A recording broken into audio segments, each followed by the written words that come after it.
आपलं तारण नष्ट होऊ शकतं का किंवा रद्द होऊ शकतं का? समजा विश्वासणारे देवाचे लोक या नात्याने जर आपण काही पाप केलं, आपल्याकडून पाप घडलं, तर आपलं तारण नष्ट होतं का? हाच आपला विषय आहे.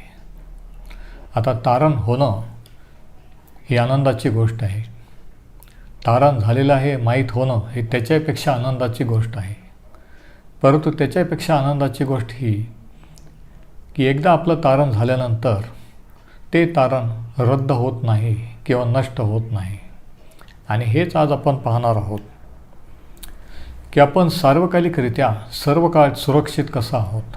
योहान शुभवर्तमान याचा 10वा अध्याय आणि वचनं 27 ते 29 या ठिकाणी प्रभू येशू ख्रिस्ताने काय म्हटलं जरा बघा. योहान 10 आणि वचनं 27 ते 29. माझी मेंढरं माझी वाणी ऐकतात, मी त्यांना ओळखतो व ती माझ्या मागे येतात. मी त्यांना सार्वकालिक जीवन देतो, त्यांचा कधीही नाश होणार नाही. बघा, त्यांचा कधीही नाश होणार नाही आणि कोणी त्यांना माझ्या हातातून हिसकून घेणार नाही. वचन 29. ज्याने ती मला दिली तो माझा पिता सर्वाहून मोठा आहे आणि पित्याच्या हातातून त्यांना कोणाच्याने हिसकून घेवत नाही. आणि हे प्रभू येशूचे वाक्य आहे. तो म्हणतो की ज्यांना मी सार्वकालिक जीवन दिलं ते कधी नष्ट होणार नाही. माझ्या हातातून त्यांना कोणी हिसकून घेणार नाही. आणि माझ्या स्वर्गीय पिता जो सर्वांहून मोठा आहे त्याच्या हातातून त्यांना कोणी हिसकून घेणार नाही. आता हे समजणं प्रत्येक विश्वासाने गरजेचं आहे की जर आपलं तारण झालेलं असलं, आपल्याकडून जर काही पाप घडलं, तर आपलं तारण रद्द होतं का किंवा नष्ट होतं का? प्रभू येशू या ठिकाणी सार्वकालिक सुरक्षतेविषयी सांगत आहे की त्याच्या हातातून आपल्याला कोणी हिसकून घेऊ शकत नाही आणि पित्याच्या हातातून आपण पडू शकत नाही. हे किती विशेष आहे. ज्या देवाने तारण केलं तोच देव आपलं रक्षण करू शकतो आणि शेवटपर्यंत टिकवू शकतो. आणि हे सत्य ज्यांना माहीत नाही ते विश्वासणारे अस्थिर असे असतात, भयभीत असतात. त्यांच्याकडून जर काही पाप चूक घडली तर त्यांना असं वाटतं की आता माझं तारण रद्द झालेलं आहे, नष्ट झालेलं आहे. आणि म्हणून ते फलद्रूप होऊ शकत नाहीत. ख्रिस्ती जीवनामध्ये किंवा सेवेमध्ये सुद्धा ते आत्मे जिंकू शकत नाहीत. सैतान त्यांना याविषयी गिल्टी ठरवतो की आता तू पाप केलेला आहे आणि म्हणून तुझं तारण रद्द झालेलं आहे. तर 2 गोष्टी आपण पाहू. सार्वकालिक सुरक्षितता म्हणजे काय आणि दुसरी गोष्ट, आपण सर्व काळ सुरक्षित आहोत हे आपण कशावरून समजू शकतो की आपलं तारण नष्ट होणार नाही. तर पहिला प्रश्न, सार्वकालिक सुरक्षा म्हणजे काय? सार्वकालिक सुरक्षा म्हणजे हे की एकदा जर आपलं तारण झालं तर आपण कधी हरवू शकत नाही किंवा ते तारण आपलं रद्द होऊ शकत नाही, नष्ट होऊ शकत नाही. आता मत्तई शुभवर्तमान याच्या 7व्या अध्यायामध्ये प्रभू येशू ख्रिस्ताने जे त्याचे काही सेवक त्यांच्याशी न्यायाच्या दिवशी तो काय बोलेल हे त्याने सांगितलेलं आहे. मत्तई 7 आणि 22व्या वचनापासून आपण वाचू, 21व्या वचनापासून आपण वाचू. मला प्रभूजी प्रभूजी असे म्हणणारा प्रत्येकाचा प्रवेश स्वर्गाच्या राज्यात होईल असे नाही, तर जो माझ्या स्वर्गीय पित्याच्या इच्छेप्रमाणे वर्ततो त्याचा होईल. त्या दिवशी मला बहुत म्हणतील, प्रभूजी प्रभूजी, आम्ही तुमच्या नावाने संदेश दिला, तुमच्या नावाने भूते घालवली व तुमच्या नावाने बहुत अद्भुत कृत्ये केली नाहीत काय? तेव्हा मी त्यांना स्पष्ट सांगेन की माझी तुमची कधीच ओळख नव्हती. अहो अधर्म करणाऱ्यांनो, माझ्यापुढून निघून जा. म्हणजे बघा, ह्या लोकांनी मिनिस्ट्री केली, कार्य केलं, भूतं काढले, लोकांचे रोग बरे झाले, सैतानाच्या बंधनातून मुक्त झाले. हे सर्व चमत्कार झाले, लोकांनी पाहिले, अनुभवले. पण तरीही न्यायाच्या दिवशी प्रभू येशू म्हणतो की मी त्यांना असं म्हणेल की तुमची माझी कधी ओळख नव्हती. मग हे लोक कोण? हे खोटे सेवक, खोटे कामकरी की ज्यांनी कधी प्रभू येशूला स्वीकारलेलं नाही, फक्त त्याच्या नावाने कार्य केलं. त्याच्या नावात सामर्थ्य आहे म्हणून रोग बरे होतात, त्याच्या नावात सामर्थ्य आहे म्हणून भूतं निघतात. पण याचा अर्थ ती व्यक्ती देवाला समर्पित आहे, तारण झालेली आहे असं होत नाही. आणि म्हणून चिन्ह आणि चमत्कार ही टेस्ट नाही, कॅरेक्टर किंवा चारित्र्य ही टेस्ट आहे. प्रभू येशू म्हणतो की चांगल्या झाडाला वाईट फळ येत नाही आणि वाईट झाडाला चांगलं फळ येऊ शकत नाही. आता योहानाच्या पहिल्या पत्रात अशा लोकांबद्दल आणखी योहानाने काय लिहिलं आपण जरा वाचू. योहानाचे पहिले पत्राचा 2रा अध्याय आणि वचन 19 जरा ऐका. तो लिहितो, ते आपल्यातूनच निघाले तरी ते आपले नव्हते.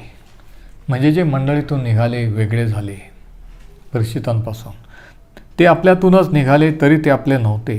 ते आपले असते तर आपल्याबरोबर राहिले असते. त्यांच्यातील कोणी आपला नाही हे प्रगट व्हावे म्हणून ते निघाले. म्हणजे तो म्हणतो की ते जरी आपल्याबरोबर होते तरी ते आपल्यातले नव्हते. आणि जे खरे नसतात, जे खोटे सेवक, खोटे विश्वासणारे असतात, ते कालांतराने मंडळी सोडून बाहेर पडत असतात, वेगळे होत असतात. हे या ठिकाणी म्हटलेलं आहे. ते प्रगट व्हावे म्हणून ते आपल्यातून निघाले. आणि याचं ठळक उदाहरण म्हणजे यहूदा इस्कारियोत. आपण वाचतो की 2-2 म्हणून ज्या शिष्यांना प्रभू येशूने पाठवलं, वेगवेगळ्या खेड्यांमध्ये त्यांनी कार्य केलं, सुवार्ता गाजवली, रोग बरे केले, भूतं काढले, त्यांच्यामध्ये यहूदा पण होता. परंतु आपल्याला माहीत आहे की यहूदा इस्कारियोत याने प्रभू येशू ख्रिस्ताचा विश्वासघात केला, त्याला धरून दिलं. मग तो तारण झालेला होता का? तुम्ही म्हणाल तो तर प्रभू येशूने निवडलेला शिष्य होता. निवडलेला होता, त्याला संधी होती, परंतु तरीही त्या संधीचा त्याने दुरुपयोग केला. तो कधी खरा शिष्य नव्हता. त्याने कधी मनापासून प्रभू येशूला समर्पण केलेलं नव्हतं.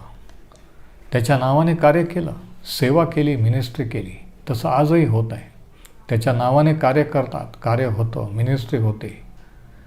पण प्रश्न असा आहे की प्रभू येशू म्हणतो की तुमची माझी कधी ओळख नव्हती. समजा असं जर प्रभू येशूने म्हटलं तर कोण आपल्याला वाचवेल? आपण काय कारणं देऊ? जरा विचार करा. म्हणून पहिली गोष्ट ही की सार्वकालिक सुरक्षा म्हणजे देवाने ज्यांना निवडलेलं आहे, जे खरंच देवाचे आहे, ते कधी नष्ट होऊ शकत नाही.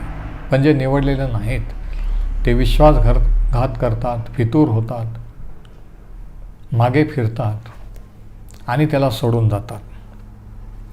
आता दुसरा प्रश्न की आपण सर्व काळ सुरक्षित आहोत किंवा आपलं तारण नष्ट होणार नाही, हे कशावरून? आणि याचे 8 कारणं शास्त्रात दिलेली आहेत. 8 कारणं आपण पाहणार आहोत. पहिलं कारण रोमकरास पत्र याचा 8वा अध्याय या ठिकाणी आपल्याला आढळतं. आणि हे देवाचं वचन आहे, देवाने दिलेलं अभिवचन. रोमकरास पत्र याचा 8वा अध्याय आणि वचनं 38 आणि 39 या ठिकाणी पाऊल असं लिहितो, माझी खात्री आहे की मरण, जीवन, देवदूत, अधिपती, वर्तमान अगर भविष्य अशा गोष्टी, भले आकाश, पाताळ किंवा कोणतीही दुसरी सृष्ट वस्तू, ख्रिस्त येशू आपला प्रभू याच्यामध्ये जी देवाची आपल्यावरील प्रीती आहे तिच्यापासून आपल्याला वेगळे करावयास समर्थ होणार नाही.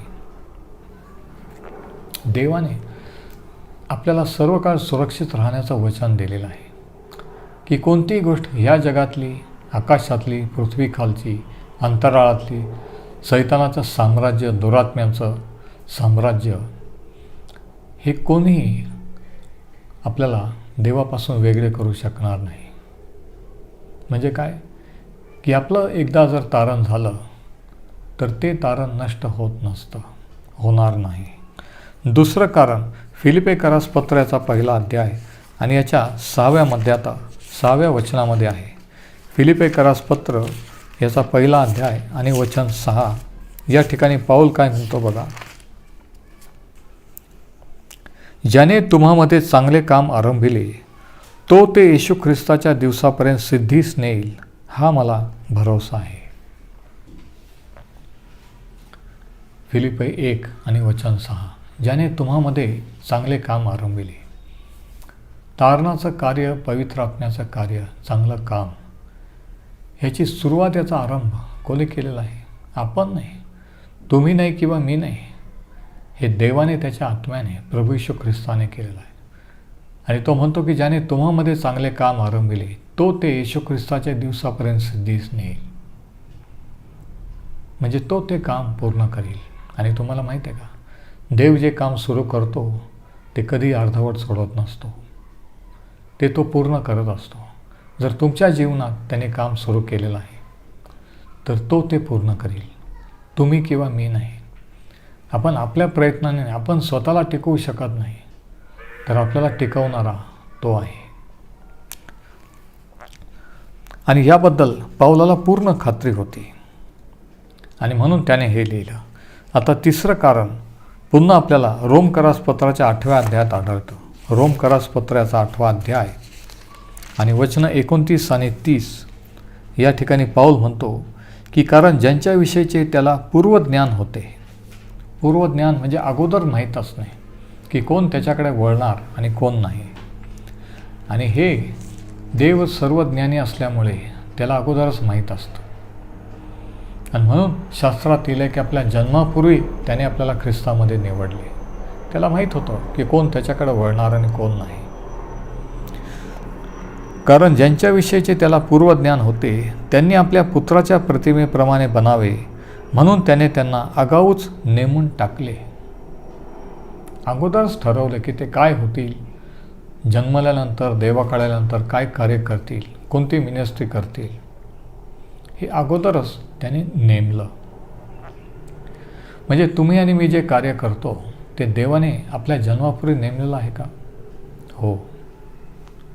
की मला वाटलं म्हणून मी हे करतो, तुम्हाला वाटतं म्हणून ते करतात, असं नाही आहे. आपण काय करू आणि काय करणार नाही हे अगोदरच त्याने नेमून ठेवलेलं आहे. तो म्हणतो की म्हणून त्याने त्यांना आगाऊच नेमून टाकले. ह्यात हेतू हा की बंधुवर्गात त्याने ज्येष्ठ असे व्हावे. ज्यांना त्याने आगाऊ नेमून टाकले त्यांना त्याने पाचारण केले. जे कार्यावर नेमलेले होते, ज्यांना माहीत होतं, ज्यांच्याविषयी देवाला किती वळतील, त्यांना त्याने पाचारण केलं किंवा बोलवलं. तारण होणं एक पाचारण आहे. सुवार्ता ऐकून त्याच्यावर विश्वास ठेवणं एक पाचारण आहे. आणि त्याच्यानंतर सेवेचं पाचारण असतं, सेवा करण्यासाठीचं.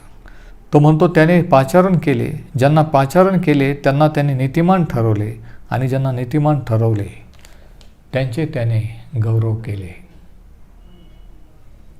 तर बघा, ही प्रक्रिया आहे की शेवटपर्यंत देवाचा मुख्य हेतू काय, हे सिद्धीस नेणारा तो आहे.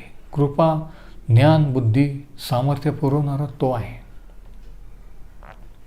आणि ज्यांना खरंच निवडलेलं आहे त्यांना खरंच त्याने बोलवलेलं आहे. आणि ज्यांना बोलवलं आहे त्यांना नेमलेलं आहे. नेमलेलं आहे त्यांना नीतिमान ठरवलेलं आहे. आणि नंतर त्यांच्याकडून सेवा करून त्यांचा गौरवही केलेला आहे. म्हणजे याच्यावरून आपल्याला काय समजतं की आपलं भवितव्य देवाने ठरवलेलं आहे. म्हणजेच आपलं तारण नष्ट होऊ शकत नाही, कॅन्सल होऊ शकत नाही. चौथं कारण की आपलं तारण का नष्ट होऊ शकत नाही. इब्री लोकासपत्राचा 10वा अध्याय आणि वचन 14. इब्री 10 आणि याच्या 14व्या वचनात लिहिलेलं आहे की पवित्र होणाऱ्यांना त्याने एका अर्पणाने सर्व काळचे पूर्ण केले आहे. पवित्र होणारे कोण? तुम्ही आणि मी, त्याच्यावर विश्वास ठेवणारे. पवित्र होणाऱ्यांना त्याने एका अर्पणाने, म्हणजे प्रभू येशूचं एक अर्पण सर्व जगासाठी, सर्व काळासाठी लागू आहे. त्याने एका अर्पणाने सर्व काळचे पूर्ण केलेले आहे.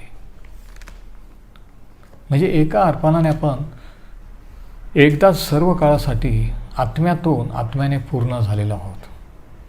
आपण हळूहळू पूर्ण होतो असं नाही आहे. आत्म्यातून आत्ता ह्या मिनिटाला तुम्ही आणि मी परिपूर्ण आहोत.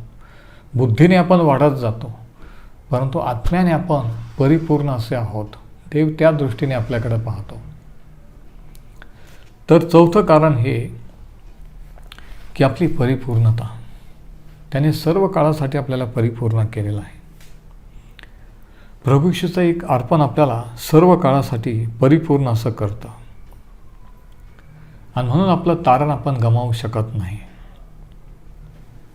आपण देवाची आज्ञा मोडू शकतो, आपण पाप करू शकतो, पापात पडू शकतो, पण तरीही जर आपण देवाचे निवडलेले आहोत, खरंच तारण झालेलं आहे, तर ते नष्ट होऊ शकत नाही. खरंच नवा जन्म झालेला आहे तर तो रद्द होऊ शकत नाही. एखाद्या बाळाचा झालेला जन्म रद्द होऊ शकतो का? मग जर नवा जन्म झालेला आहे तर तो कॅन्सल होत नसतो. पाचवं कारण आपल्याला 2 कोरिंथियाच्या 5व्या अध्यायात आढळतं की आपलं तारण सार्वकालिक का आहे, आपलं तारण रद्द का होत नाही. 2 कोरिंथ 5 आणि वचन 17 पौल असं लिहितो की जे कोणी ख्रिस्ताच्या ठायी आहे तो नवी उत्पत्ती आहे. जुने ते होऊन गेले, पहा ते सर्व काही नवे झाले आहे. 2 कोरिंथ याचा 5वा अध्याय आणि याचं 17 वचन बघा. जर कोणी ख्रिस्ताच्या ठायी आहे, म्हणजे तारण झाल्यानंतर आपण ख्रिस्ताच्या ठायी असतो, त्याच्यामध्ये असतो, तर तो नवी उत्पत्ती आहे. जुने ते होऊन गेले, पहा ते नवे झाले आहे. याचा अर्थ आपण ख्रिस्ताच्या ठायी आहोत. आणि जर ख्रिस्ताच्या ठायी आहोत, आपण वाचलं, प्रभू येशूने म्हटलं की पिता जे सर्व मला देईल ते सर्व माझ्याकडे येतील आणि माझ्या हातातून त्यांना कोणी हिसकून घेणार नाही. माझ्या पित्याच्या हातून त्यांना कोणी हिसकून घेणार नाही. म्हणजे तुमचं जर तारण झालेलं आहे तर तुम्ही ख्रिस्ताच्या देवाच्या ठायी आहात, त्याच्या हातात आहात, आणि म्हणून तुम्ही नष्ट होऊ शकत नाही, तुमचं तारण रद्द होऊ शकत नाही. आता याचं चित्र जुन्या करारामध्ये आहे. ज्यावेळेस परमेश्वराने नोहाला जलप्रलयाविषयी सूचना दिली आणि त्याला एक तारू तयार करायला सांगितलं, आणि आपल्याला माहीत आहे की तो आणि त्याचं कुटुंब त्या तारवात गेलं. त्याने 150 वर्ष सुवार्ता सांगितली, कोणी विश्वास ठेवला नाही. फक्त नोहाचं कुटुंब त्या तारवामध्ये आत गेलं. ते तारू नव्या करारात सांगितले की प्रभू येशू ख्रिस्त आहे. बाकीचे लोक बाहेर राहिले. आणि मग उत्पत्ती 7 आणि वचन 1 असं परमेश्वराने त्याला म्हटलं की तू आणि तुझे घराणे तारवात ये. तारवात जा नाही तर तारवात ये. म्हणजे काय? म्हणजे परमेश्वर खुद्द नोहा आणि त्याच्या फॅमिलीबरोबर त्या तारवात होता. देवाची उपस्थिती त्याच्यामध्ये होती. तारू जर ख्रिस्त आहे तर ख्रिस्ताच्या ठायी, ख्रिस्त हा देव आहे, देव जो पुत्र आहे, आणि आपण त्याच्यामध्ये आहोत. आपण त्या ख्रिस्तरूपी तारवामध्ये आहोत. आणि मग उत्पत्तीच्या 7व्या अध्यायात लिहिलेलं आहे की देवाने त्या तारवाचं दार बंद केलं. लोकांनी आरडाओरडा केला. लोक त्या तारवाला हात लावत होते, दरवाजा उघडण्याचा प्रयत्न करत होते, परंतु तो दरवाजा आतून बंद नव्हता. नोहाने बंद केला नव्हता, बाहेरून देवाने बंद केलेला होता. आणि म्हणून जरी ते तारवाच्या जवळ होते, जरी शेवटी ते पोहत पोहत गेले असतील, तारवाला हात लावला असेल, त्या तारवावर काही जण चढून गेले असतील, परंतु पाणी वाढत वाढत गेलं. आज जरी तुम्ही त्या तारवाच्या ख्रिस्ताच्या जवळ असाल, त्याच्या धर्मात, ख्रिस्ती धर्मात असाल, पण विषय हा आहे की तुम्ही तारवामध्ये ख्रिस्ताच्या ठायी आहात का? प्रश्न हा नाही की ख्रिस्ताच्या जवळ किती जवळ आहात, त्याच्यामध्ये आहात का? कारण वचन सांगतं की जो कोणी ख्रिस्ताच्या ठायी आहे तो नवी उत्पत्ती आहे. आणि म्हणून नोहाने त्याचं कुटुंबाचं खरं संरक्षण त्या तारवाच्या आतमध्ये होतं. तुमची आणि माझी खरी सुरक्षा, खरं संरक्षण त्या प्रभू येशू ख्रिस्तामध्ये आहे, त्याच्या ठायी आहे. आणि इफिसकरास पत्रात सांगितलेलं आहे 1व्या अध्यायामध्ये की देवाने त्याच्या पवित्र आत्म्याने आपल्याला शिक्कामोर्तब केलेला आहे, सील बंद केलेला आहे. जसं त्या तारवाचं दार देवाने बंद केलं आणि नोहान त्याच्या सुरक्षेची, फॅमिलीची सुरक्षेची हमी घेतली, तसं देवाच्या पवित्र आत्म्याने आपल्याला सील बंद केलेला आहे. पवित्र आत्मा ती खात्री आहे, आपल्या आत्म्याची साक्ष देतो की आपण देवाचे पुत्र आणि कन्या आहोत. नोहा त्या तारवातून बाहेर जाऊ शकला नाही. तो किंवा त्याच्या कुटुंबातले किंवा कोणी बाहेर त्या तारवाचे पडू शकले नाही. का? कारण त्या तारवामध्ये ते सुरक्षित होते. तसं ख्रिस्तामध्ये तुम्ही आणि मी सुरक्षित असतो.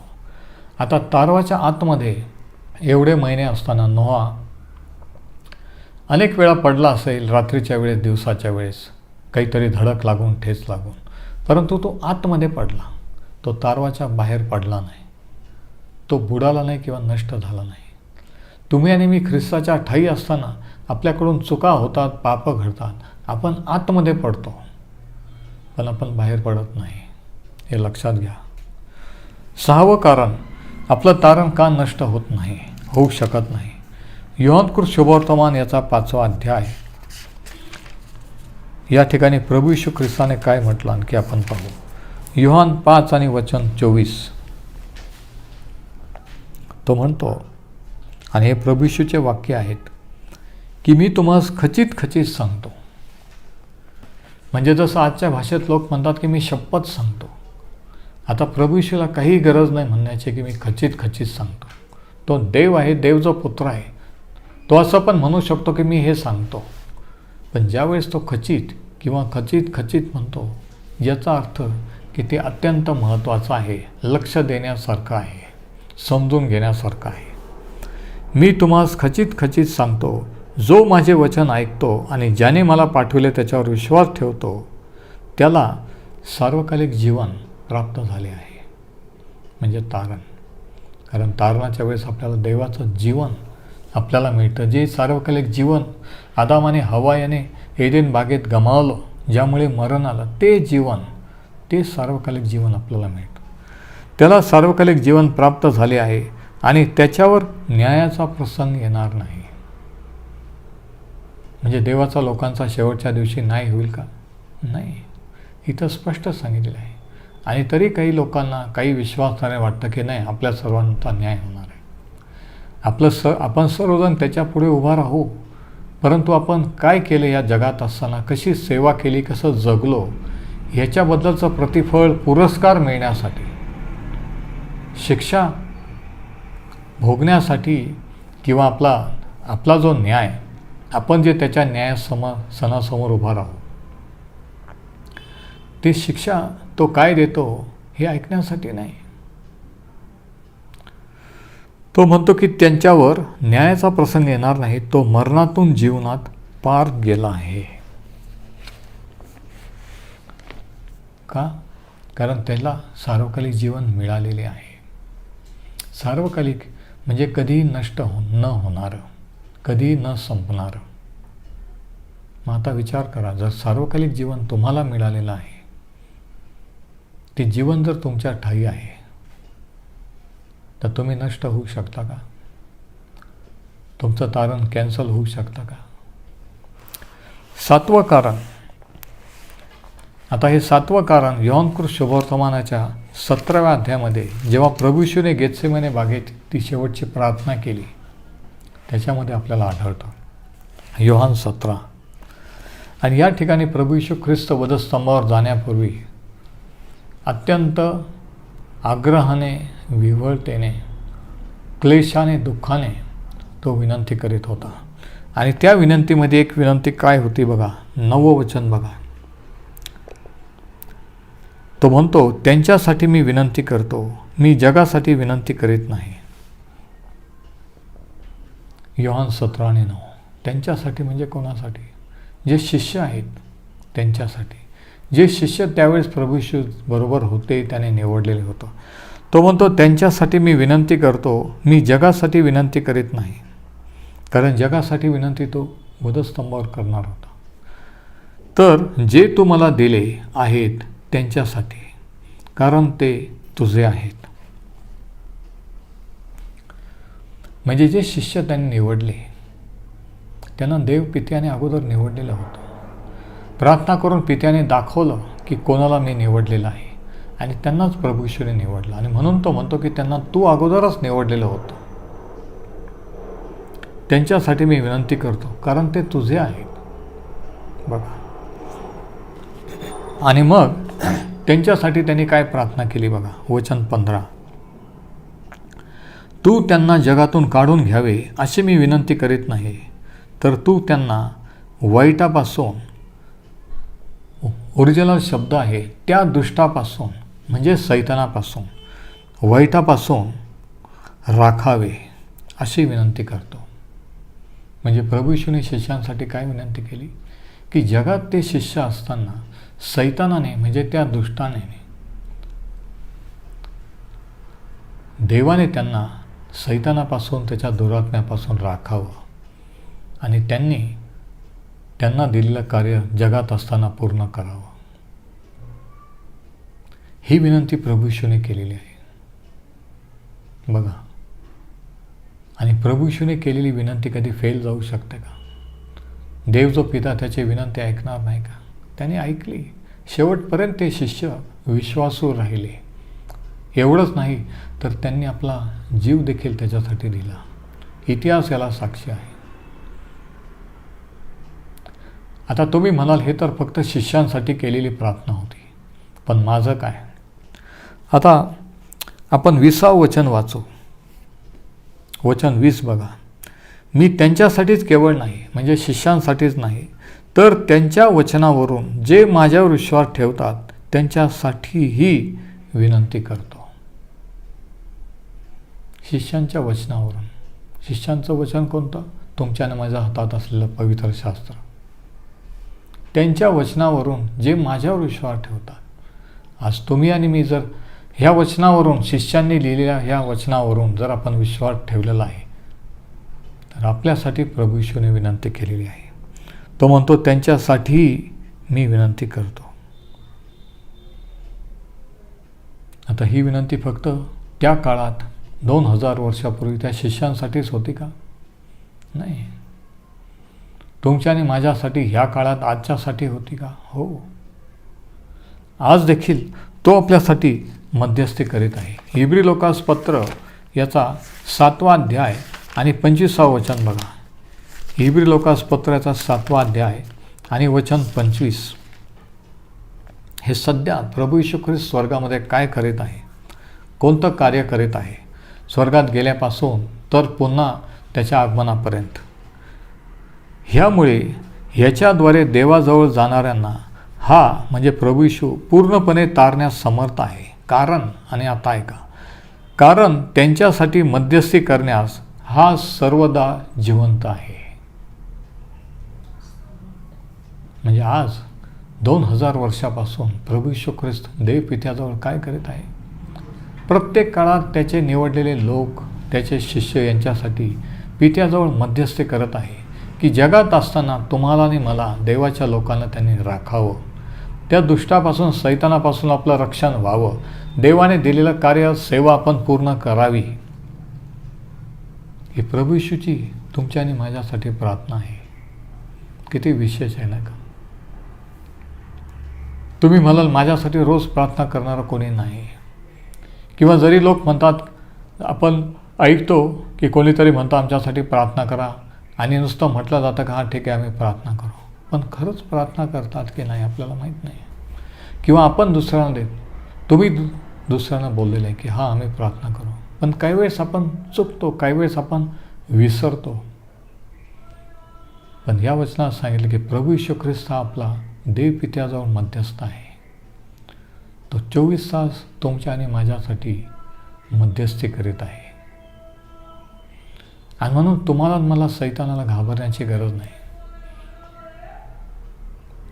त्या सैतानावर त्याने विजय मिळवला आणि त्याच्यापासून आपलं रक्षण करण्यास तो समर्थ आहे. म्हणजे काय? म्हणजे आपलं तारण सुरक्षित आहे. म्हणजे आपला सैतान नाश करू शकत नाही. म्हणजे तुमचं आणि माझं तारण नष्ट होऊ शकत नाही. आता 8वं आणि शेवटचं कारण आहे, पेत्राने लिहिले त्याच्या पहिल्या पत्रामध्ये. पेत्राचे पहिले पत्र याचा पहिला अध्याय बघा.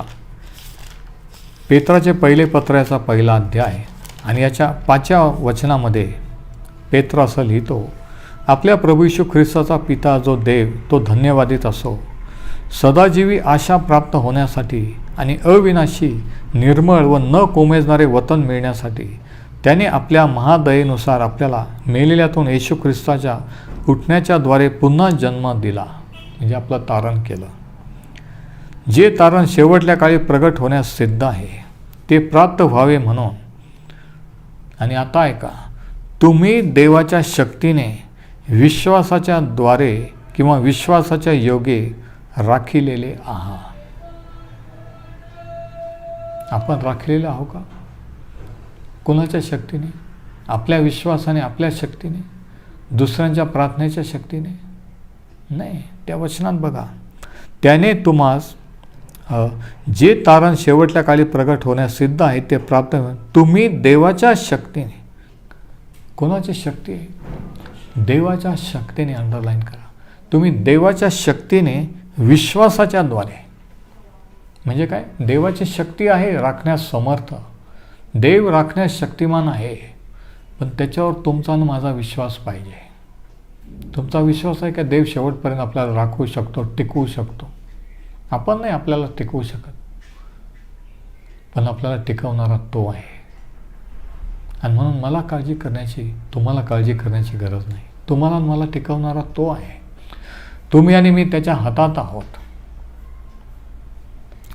म्हणून पेत्र लिहितो की तुम्ही देवाच्या शक्तीने विश्वासाचे योगे राखिलेले आहात. आहात हा शब्द अंडरलाईन करा. राखिले जाल असं नाही, तर सध्या ह्या मिनिटाला रोज वाचलं, 24 तासात कधी वाचलं, तर आपण हे समजलं पाहिजे की आत्ता सध्या आज ह्या मिनिटाला देव मला राखत आहे. किती विशेष आहे, किती अद्भुत आहे नाही का? देवाची स्तुती असो की आपल्याला तो राखत आहे. देवाच्या सामर्थ्याने आपण राखलेले जात आहोत. आणि तुम्हाला माहिती आहे का, देवाचं सामर्थ्य हे त्या दुष्टाच्या, सैतानाच्या सामर्थ्यापेक्षा कितीतरी महान आहे, मोठा आहे. म्हणून त्याच्या सामर्थ्याला घाबरण्याची गरज नाही. सैतानाने असं केलं, सैतानाने तसं केलं, असं म्हणत बसण्याची गरज नाही. नेहमी ध्यानात ठेवायचं, रोज ध्यानात ठेवायचं की आपल्याला राखणारा, आपलं रक्षण करणारा दैव आहे. त्याचं सामर्थ्य आपल्याला राखत आहे. आणि म्हणून योहानकृत शुभवर्तमान 10व्या अध्यायाच्या 28व्या वचनात प्रभू येशूने म्हटलं की पिता जे सर्व मला देईल ते सर्व माझ्याकडे येईल, त्यांचा कधी नाश होणार नाही. आपण ते शेवटचं वचन वाचू. योहानकृत शुभवर्तमान याचा 10वा अध्याय आणि वचन 28 या ठिकाणी प्रभू येशूने काय म्हटलं बघा. मी त्यांना सार्वकालिक जीवन देतो, त्यांचा कधीही नाश होणार नाही. कधीही हा शब्द अंडरलाईन करा, तो महत्त्वाचा शब्द आहे. आणि हे प्रभू येशूचे वाक्य आहेत. त्यांचा कधीही नाश होणार नाही आणि कोणी त्यांना माझ्या हातातून हिसकून घेणार नाही. बघा, याच्यावरून आपल्याला काय समजतं? याच्यावरून आपल्याला हे समजतं की आपण देवामध्ये सुरक्षित आहोत. प्रभू येशूच्या देवाच्या हातामध्ये सुरक्षित आहोत. तुमचं आणि माझं तारण सुरक्षित आहे, सार्वकालिक आहे. आपल्याकडून जरी पापं घडले, चुका घडल्या, योहान त्याच्या पहिल्या पत्रात लिहितो की जर आपण आपली पापं पदरी घेतो तर तो विश्वासू व न्यायी आहे. आपल्याकडून पाप घडणार नाही असं नाही, घडत नाही असं नाही. जर आपण म्हणतो की तारणानंतर आपण पाप करणारच नाही किंवा कोणी पाप करतच नाही, तर चुकीचं आहे. जोपर्यंत आपण ह्या पापी शरीरात, पापी जगात आहोत, आपल्याकडून पाप घडेल.